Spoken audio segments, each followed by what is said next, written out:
Oh, hey guys, and welcome to Talk with Amanda Machaka. Thank you once again for joining me. I'm excited. Today we're doing a book review, and of course, I'm not doing it alone. I have a friend of mine who's joining me. As you can see her, it's Theodora Muketsi. And so today we are talking about this book. We're reviewing Will Hey, Smith. where's mine? Yes, where's yours? It's titled Will, right? It's an autobiography of one of the greatest actors to come out of Hollywood. And I've been following his stories since like for a very long time. I've been a fan. I don't know when did you start getting to know of Will Smith? Around what age? I mean, we grow up with Will Smith, right? I know. I mean, personally, I'm not into celebrity culture, but there are people that you with their Fresh Prince of Bel-Air. Those are the things we grow up watching. So Will Smith is one of those people that you can't ignore. He's a part of our childhood. We grow up watching Will Smith. So I have been following him unintentionally. But when he wrote a book, it was definitely one of those books that I thought I must get. I grew up watching this guy. I would like to read his story. Right. And I must say that I'm not one to want to read an autobiography. But when I saw his book, I was like, this one, I have to get my hands into it and I have to read it. And like I followed him from the time he was doing Fresh Prince of Bel-Air and also some of his, music as well. DJ Jazzy Jeff and the Fresh Prince. So I thought it's like I've known this guy, so let me just go through what he has to say about himself, about his life. So let's get into it, right? So I feel like this has been segmented like into parts that one can follow, like right from his childhood, right, his upbringing where he grew up in Philly, and then to his music, his love for the music and hip hop and how it all started, and also the TV career, as well as him getting into movies. But I just want you to just share some of the things that you took out of his first part of what he shared on the book, which is his upbringing and growing up in Philly. One of the that stood out in the book throughout the book, firstly, I would say it's how authentic he was within the book. I liked how he would talk about himself, great worth, but without, but also acknowledging his weaknesses. Because I find sometimes when God has exalted you to a certain level, it's difficult to acknowledge your weaknesses. It's either uber too arrogant or you lack self-esteem. So I liked how in the book you would say, I am the best movie star ever, yet highlight all his struggles and weaknesses throughout the book, but maintaining the fact that I'm the best. I liked that. Early upbringing, I think few things stood out for me. It's definitely the relationship between him and his dad, Daddy-O. Yeah, Daddy-O.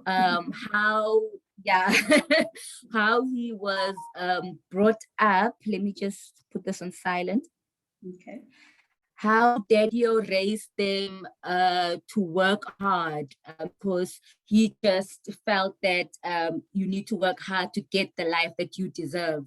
And the story of building the wall, where they were building this wall and they were tired, didn't understand why they had to go and build this wall. And Daddy-O didn't care whether it didn't look professional or not.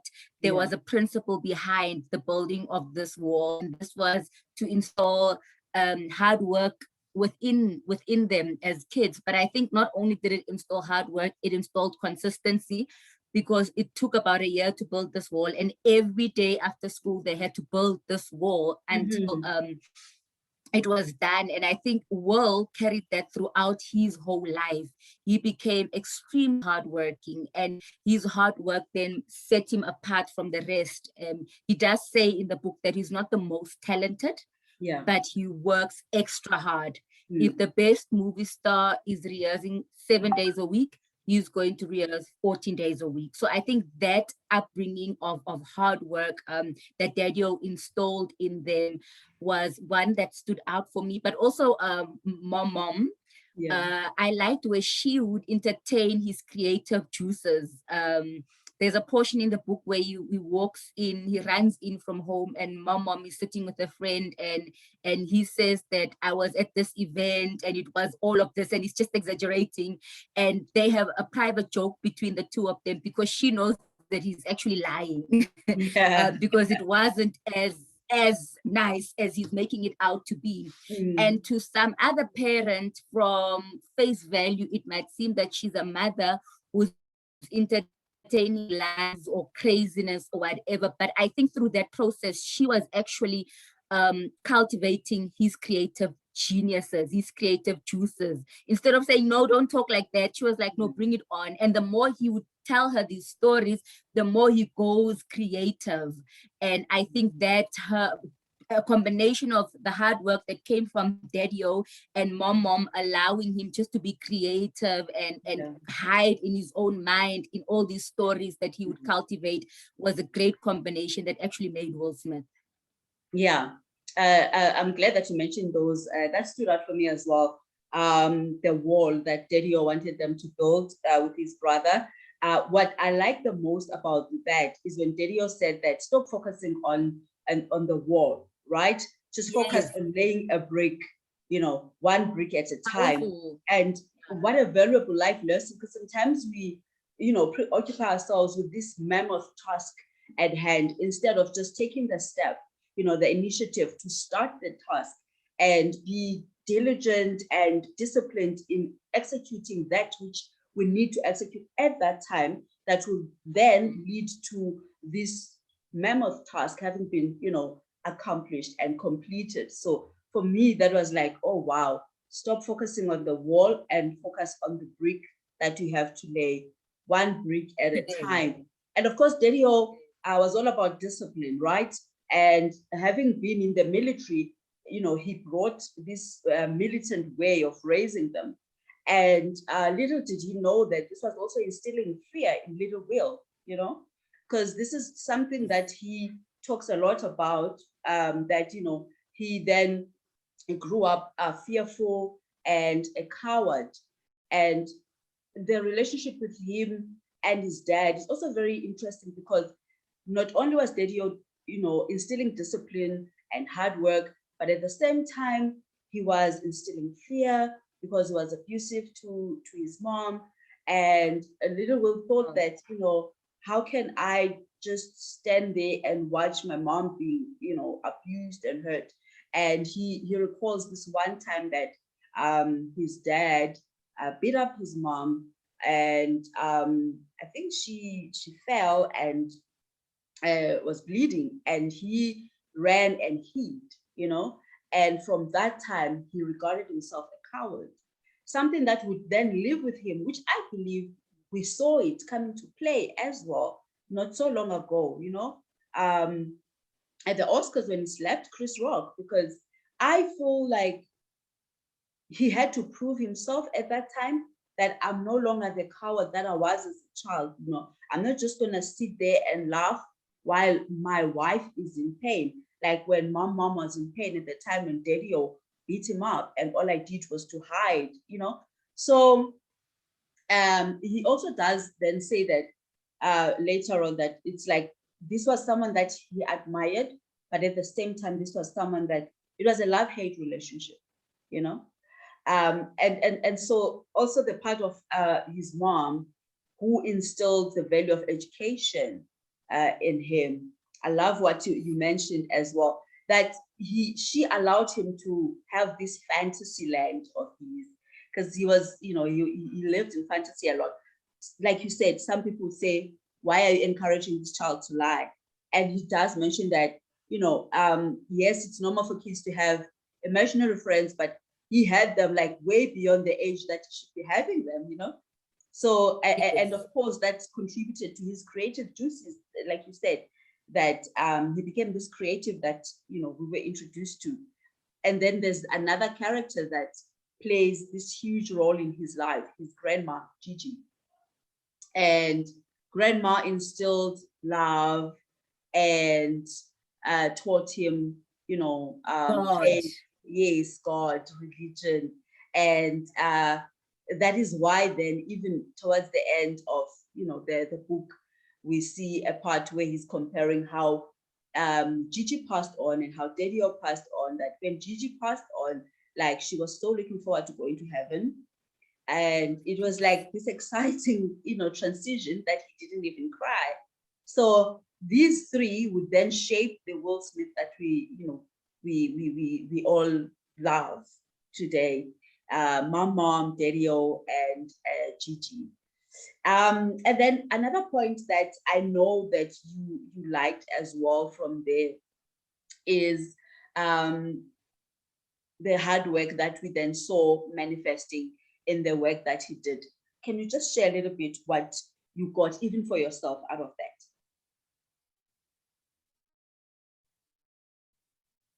I think that the of the hard work, that positive and negative when you read the book. But I think I did like the fact that I think sometimes we exalt talent so much, where you would say that whoever can sing and dance and speak and cook and clean, well, I can only speak. And so that means I can never be that great.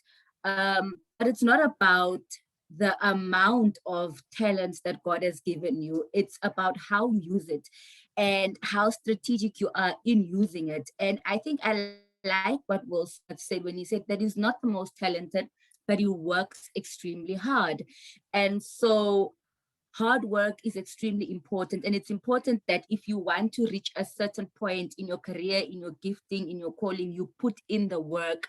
And if you want to be the best, you put in extra effort into getting there. And I think Will Smith did that throughout his life. He put in the work and we saw the work. And I mean, when you read about how they shot, which movie was it? The one they did in Africa. Ali. Muhammad Ghani, Ali's one. You even speak how invested they were even within the production of it all, and the money that he ended up having to cough out because they had sent the team from South Africa back because of racism. And so now at this point, he's no longer just a movie star or an actor. He's invested in the whole production of the movie. So that stood out for me. But then also when you read later in the book, where he separates with Jada, and in him not trying to overcrowd her or in trying to give him to give her space, he goes to these people that he hardly knows on some holiday, and for the first time he's without his team, he's without security, he's without all these things that have made him feel secure. And he realizes then that he actually doesn't know how to rest. He doesn't know how to let loose. He doesn't know how to have fun. And all he's trying to do is like, what do I do next? What to do? And so I think it highlights the good and the bad. That hard work is good. We have to work hard, but rest is just as important. And it's okay to rest. And Will learn that thankfully not too late, because he's still busy doing what he does. But he learned it quite far within his career, that you know what, it's okay to just relax, it's okay to chill. And so the balance of hard work and rest, that came out for me. I like that. But I also enjoy where he talks about the team. He's very much community orientated, he's very much people orientated, and he's actually good with relationships, because half of these people that he started with, his manager, DJ, Jeff Fresh, whoever, he still has relationships with those people and he's still working with those people. And he's as good as his team. And though he is always known that within the team he's probably the best, he has never looked down on them or undermined them. Their roles have always been important in his life. And so I think he appreciates community and he appreciates teamwork. And I love that, because there's only so far that you can go alone. But there's always that next phase in your career, in your ministry, in your gifting, where you will need people, you will need a team to help you, to elevate you. And I think as talented, as gifted as he was, he appreciated his community and his team, and he still does. Yes. And I love the loyalty that, he showed to the people that he Yes. grew up with, that were there when it all started. And that he always gave them an opportunity to go up with them. And he would actually feel bad when some of them were lagging behind, whereas he had created these opportunities for them. And the fact that his childhood friend, who was his security guard at the time, ended up being his manager, says a lot about him, and being loyal Yeah. to those that have been around him. And what a lesson that, we could all learn, that, people that have been there with you when you started, you don't have to dish them. You can, um, okay, let's just get this sorted.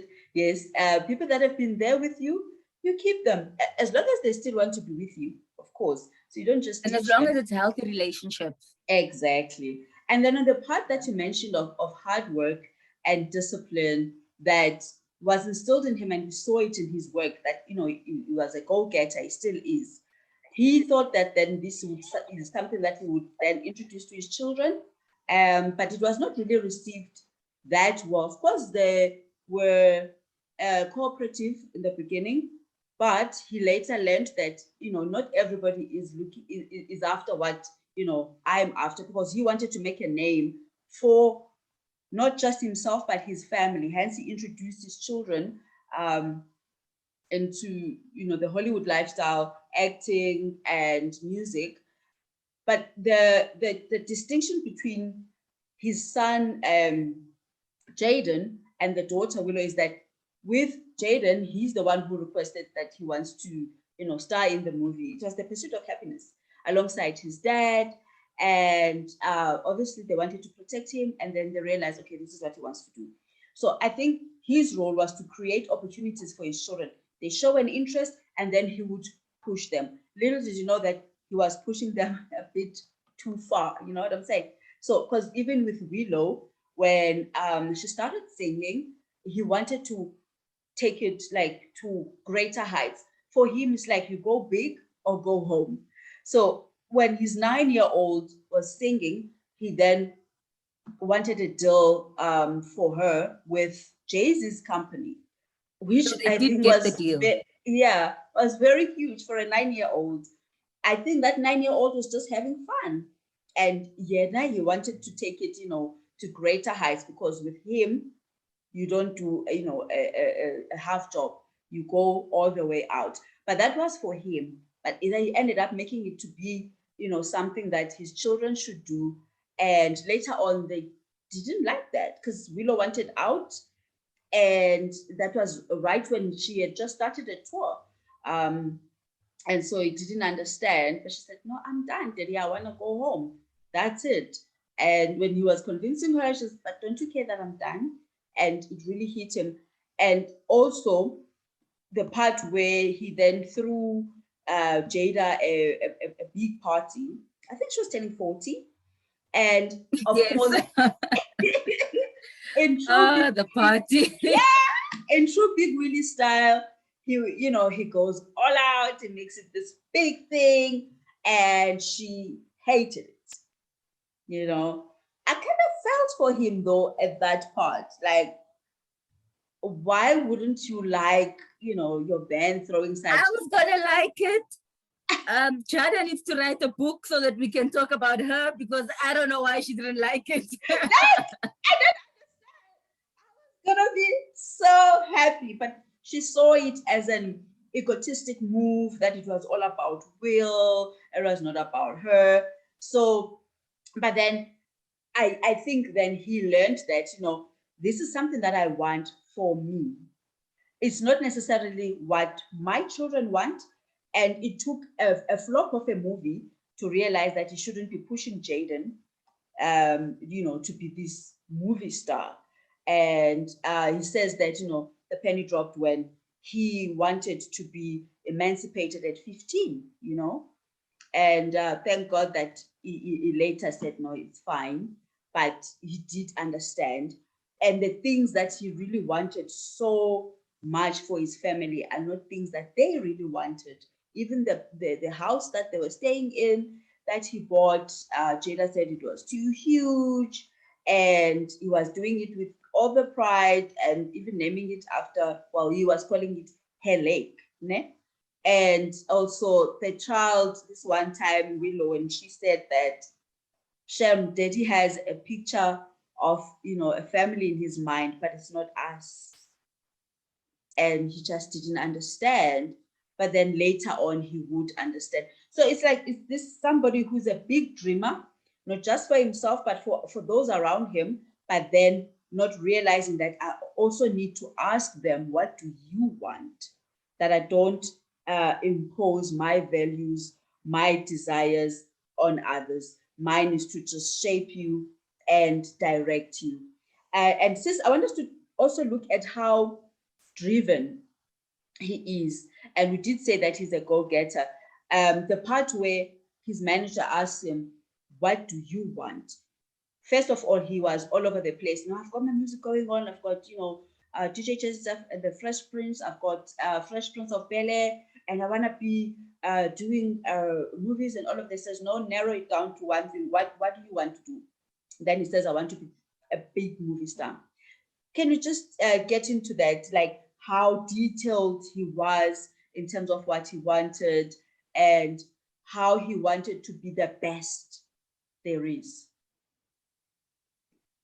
I love that part, particularly. It was one of my favorite parts in the book because it's something that I personally believe in, that you focus on one thing at a time. In fact, at the time of reading the book, I was heavily in communication with a cousin of mine who talks about one thing, but within her thing, she talks about so many other things that you get so confused and you zoom out while she talks. And I'm constantly telling her, focus, focus, focus. And so I think the star of the show here was really the manager for telling him that's too many things. Find one thing. Because what we fail to understand, that out of one thing, everything else will grow. But when you scatter all these things, nothing grows, And so sometimes you find somebody saying, but I want to have a cooking show, and I want to have a book club, and I want to preach, and I want to speak. Master one. Because once that one is out there, it's easy to start all these other things, because now you've got a reputation of consistency, you've got a reputation of doing things well. And so we want to follow you, we want to give you a chance. And I think it's something that we struggle with as a people, because there's this fakeness going around that if I am extremely busy, I'm doing well. Or if I can say I'm doing A, B, C, D, E, I'm doing well. But you might be busy and unproductive. But when you have narrowed down what you want to be, what you want to do, everything else feeds that one dream. If Amanda's dream is to be the greatest talk radio host in South Africa, all of this links to that. Mm-hmm. So you don't want to be a YouTube star. You don't want to be a speaker. You want to be that. But all these things help you get there. Yeah. But once you say, I want to be the best speaker, the best talk show host, the best that, now you don't know what to focus on. But once you've narrowed it down to this one thing, you get to understand that all of these things feed into that one thing. And one day it's this tree with so many branches. And so I particularly like that because one, I don't believe in being busy. Especially business leads me to unproductivity. Yeah. And I like it when I'm able to ask somebody, what do you do, or what would you like to achieve? And you're able to give me one sentence or one answer. And based on that answer, I'm able to see everything else that filters into that. I don't like confusion. I don't think God is the author of confusion. So it's important for us to have our visions clear. It's important for us to have our dreams clear. And that doesn't mean you've got one. It's this one big thing that will never, because Will Smith can do anything now. Will Smith can tell us to gym and have an aerobic show, even if he's fat, we will listen to him because he's mastered this one thing. So I think it's important to narrow down your dreams to this one thing, focus on it, work hard towards it, and let everything else feed into that. If God, and don't even be sad or hurt or whatever, discouraged if God has given you one talent and you see somebody else does all these other things. Focus on being the best in that one thing God has given you and see how great you can't become with that one thing. Right. I like that.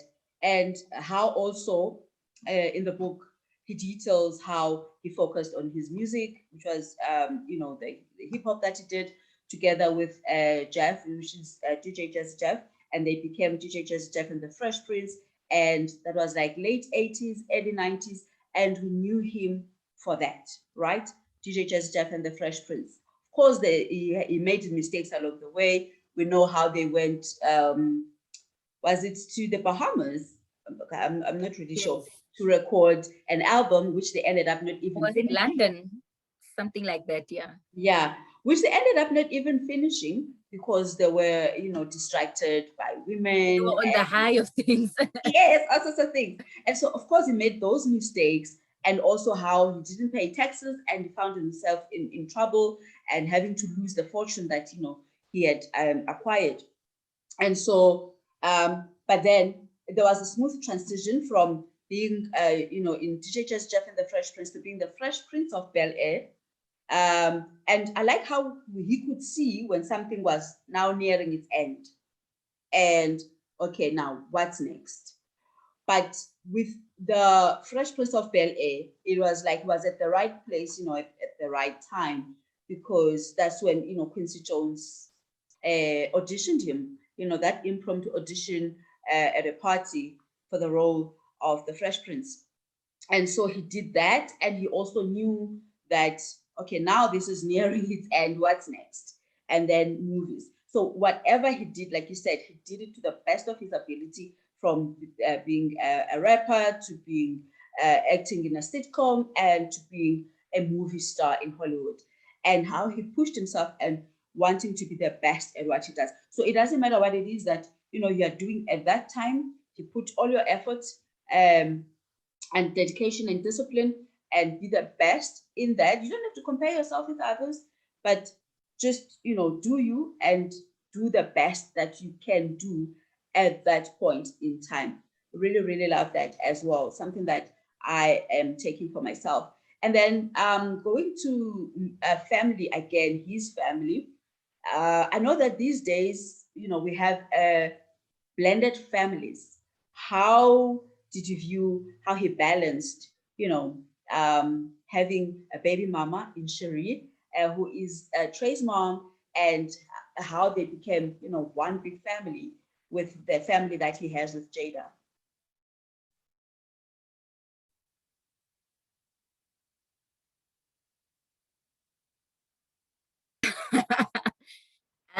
I think, can you hear me? Yeah.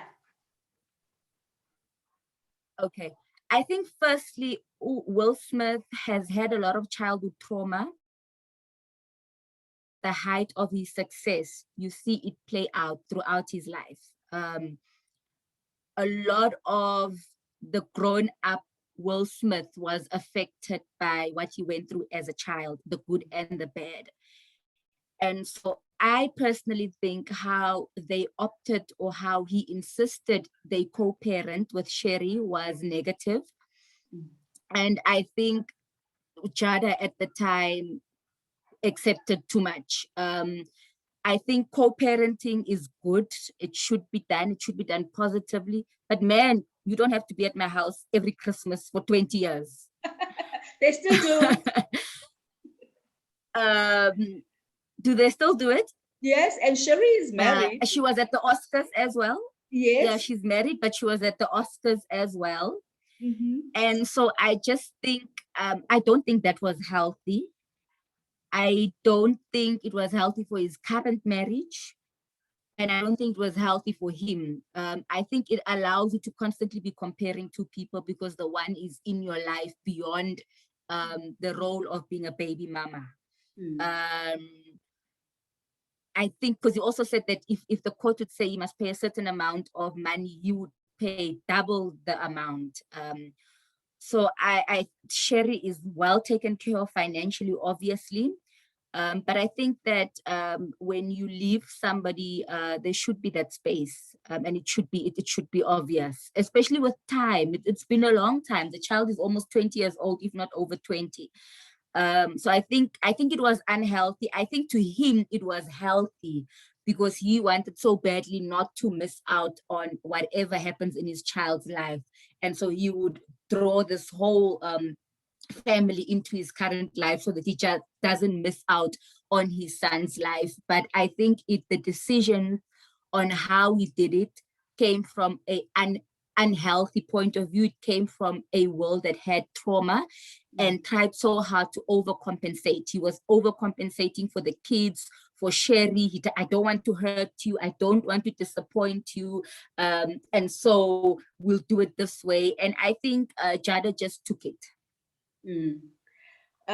But then I think also there's a lot in their marriage that is out of the ordinary, that is not the norm. And I remember Jada actually did speak about it, how she wanted it to be that way. But you wouldn't be surprised because then during their time of separation, they allowed things that you wouldn't allow, as a married couple. If you're saying, okay, we're taking a break, yeah, but to say go and explore, see other people, and I'll see other people, and then we come together But again. let's get to that, Amanda. Let's get to that. In the book, he clarifies that was not the case. That is a rumor that we have all chosen to believe, but he does clarify that it was not the case, because he even talks about a friend that he had become close to, and he ends up that chapter saying, I did not sleep with her. So I think whatever mistakes happening, the separation happened because they're separated. I don't think these people sat down as a married couple and said, okay, you can go date, you can go have sex, it's fine. I think we're choosing to see it that way, and maybe it's English, but I don't think that was the case in the marriage. I think things happened because they were separated, and they're telling their story their way, and we are taking it in a different way. But I think it was a normal marriage of two people who loved each other, who didn't want infidelity in their marriage. But if it happened, it happened, and so we choose to forgive and move on. Yes. I don't think they ever had an open marriage as well. Okay. I feel like there's a lot that he didn't touch on pertaining to his marriage in the book, right? Yes. But what I like that he mentioned in the book about their marriage is the fact that they realize that they're not responsible for each other's happiness. And during their break, I liked that as a lot. And during their break, they then became intentional about how they would then go and reflect on how do I bring myself happy to this person, and understanding that they are not responsible for my happiness. I am responsible for my happiness. And so I should present myself as a fulfilled, happy person to Jada. I should present myself as a fulfilled, happy person to Will. So for me, that was something that I thought was a very good a lesson, because sometimes you tend to put so much pressure on the spouse to say, but you don't make me happy. You're not doing this for me. You're not doing that for me. But I should understand that I'm responsible for my happiness. Yeah, but then I feel like there's a lot that he didn't let us, get to know about what transpired in the marriage, which, by the way, at least they later talked, well, they did talk about on Red Table Talk, right? A little bit. So, but anyway, summing it up, then myself, like, what is your last words that you wanna just share in terms of like putting it all together and what it means to you and what you have learned for yourself? For me, I think, well, there's a part in the book that I just want to talk about before before I summarize what it meant to me. But there is a part in the book where he talks about the fact that he grows up in a middle-class Black, parents who are entrepreneur, mother who is educated, not normal Black child story. And he says that this became an obstacle for him when he started the hip hop thing, you know, because he was just not from the hood enough, and he was just not poor enough, and his story was just not a Tupac story, or Not you know, I come gangster from the hood, enough. I come from poverty. He wasn't gangster enough, he wasn't ghetto enough, he wasn't poor enough. To me, stood out because we're living in such a strange world where nothing is okay. Like, we wish for that to be the normal Black child story, you know, that you come from a wonderful family that can provide for you. But when it happens, we still feel that you're not deserving. And we want to use the fact that you come from privilege against you. And we want to pull you down because you come from privilege. And coming from privilege doesn't make you less hardworking, because he came from somewhat of privilege, but he still worked hard. He still had to prove himself. In actual fact, he had to work extra hard all the time because of this thing that was held against him, that he came from privilege. And I think that is so unfair. And I think as Black people, we need to stop that. We need to celebrate each other despite of the different circumstances we come from. Yes, it's great if you come from extreme poverty and you make it, but the person who comes from the middle class, the education, it's just as good, because their parents broke something. Their parents broke a certain generational poverty that's within the Black culture for them to be there. And so for me, I think I didn't like the fact that he was always made to feel bad about the fact that he didn't come from extreme poverty. That was just not on. We should stop that. Because we are working for our kids, for that not to be our children's story. And so if it's not the story of anybody within our age, it's okay. We still celebrate that person. So that stood out for me. And the fact that he was always trying to prove himself, because he was considered in South African language, Uchi's boy. Yes. And so even the slap to Chris Rock, it's not just about him protecting women, but it's also about saying, I'm not as cheesy as you think I am. I can be ghetto. And I've been trying to prove to you guys all my life, throughout my time in Hollywood, that I can be ghetto, but you guys just don't get it. So that stood out for me. But I think throughout the book, for me, what stood out is that Will Smith is a representation of every Black child that has their inner traumas that needs to be healed. And that if we don't face those traumas, no matter how successful we become, it creeps up in different phases, whether it's in the work, whether it's in the marriage, whether it's in the raising of your children. That little boy, that hurt little girl always creeps up. And so as Black people, we've been through a lot, even the middle class. He came from a middle class family, but there was violence in the home. And to maintain this middle class position, Daddy-O had to work extra hard, which meant that he stopped feeling. He stopped becoming a compassionate parent. And so though they were well taken care of financially, probably never knew love from Daddy-O's perspective. That is why he says that when he sees Mom was a representation of love / God.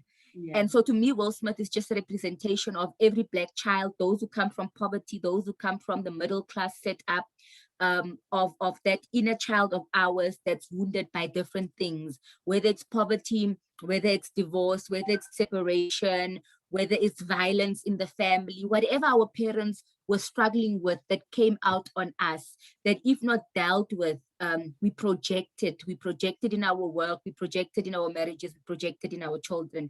And so it's important to identify those traumas and to deal with it bit by bit. And for some of us, it might be a lifetime thing to deal with that inner child that's been bruised and hurt. But yeah, money won't fix it. It won't plaster it. It's there, and you need to deal with it. Go to church, go to therapy, speak to a friend, but recognize that inner child that's been wounded, and deal with it, because no amount of success or money can bandage that pain that's been caused as a child. You've summed it up pretty well, sis. And yeah, he represents that black child that had a dream and never gave up on their dream, and they did whatever it took to pursue the dream. And with hard work and discipline and support, man, I give it up to his friends, who rallied behind him, who were always cheering him on. We don't have a lot of that happening these days. But yeah, to have friends that will back you up like that and celebrate your wins and recognize the fact that you are the star, not them, but they are your supporters, man, that's huge.